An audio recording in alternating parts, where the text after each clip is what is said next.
در ناحیه دنغره تعدادی از درختان تعریفی 8 میلیون سومانی نرخ داشته خشکیده‌اند. شرکت لیتوانی سکایراود لیزینگ از شرکت دولتی تاجیک ایر 20 میلیون دلار طلب دارد.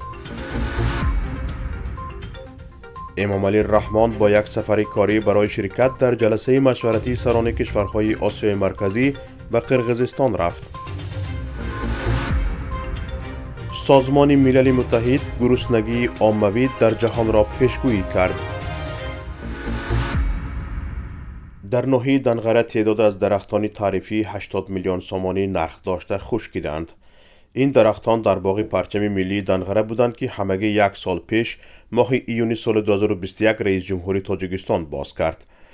در آنجا بیش از 8 میلیون سومانی خرج کرده بودند. مسئولان باغ پرچم ملی در دنغره گفتند که دستور گرفتند درختان خشکیده را حساب کنند.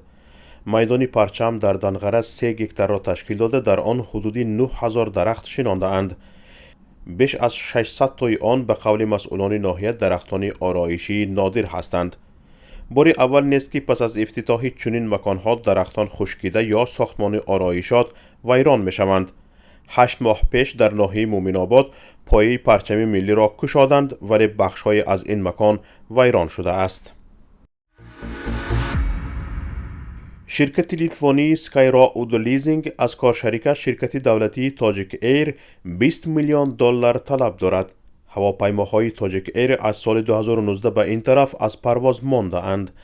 بر اساس قرار دادگاه اقتصادی باید شرکت سکایراود لیزینگ از شرکت تاجیک ایر 20 میلیون دلار رویاند.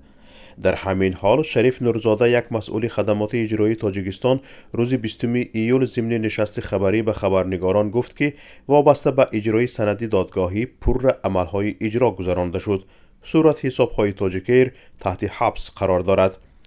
تا حال در این باره مسئولان شرکت تاجیک ایر واکنش نکرده اند. پیشتر نمایندگان شرکت به رسانه‌ها گفته بودند که قرار دادگاه را در مورد پرداخت 20 میلیون دلار قبول ندارند. بحث 20 میلیون دلاری شرکت تاجیک ایر و شرکت سکایراود لیزینگ از سال 2013 به این طرف ادامه دارد.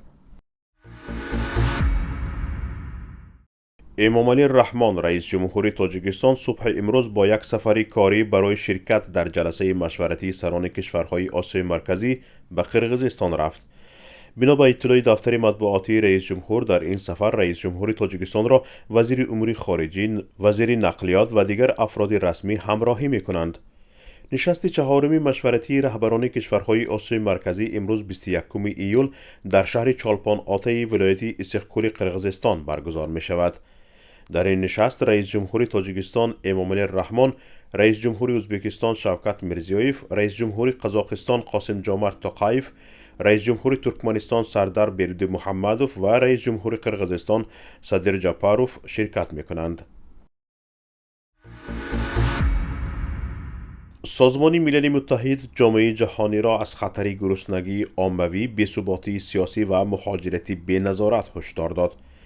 دیوید بیسلی، دیرکتور اجرایی برنامه جهانی آذوقه سازمان ملل متحد ضمن یک برآمدش با هشدار جامعه جهانی افزود که نباید بحران کنونی غذا را نادیده گرفته شود. بیسلی گفت ما حالا با بحران بی‌سابقه روبرو هستیم و اگر ما با آن به طور استراتژیکی و مؤثر مبارزه نبریم ما با گرسنگی عظیم، ناآرام شدن ده‌ها کشور و مهاجرت عمومی دچار خواهیم شد.